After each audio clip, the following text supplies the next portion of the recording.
ఎదలు బలమే నడిపే తోడుగా. చివరికి వాడు చావబోయే రోజొచ్చినా జగమే గెలిచే వాడి పాడె మోసే పని కూడా ఎవ్వరికీ దొరకదు. ఎందుకంటే సమాధి దాకా వాడి సొంత అడుగులే ఉంటాయి. ఆ రోజు 2 సంఘటనలు జరిగాయి. ఆ ప్రాంతం అంతమైంది.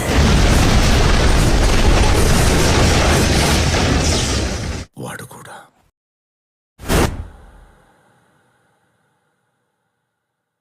అమ్మా, నీకు ప్రపంచంలో ఉన్న బంగారం అంతా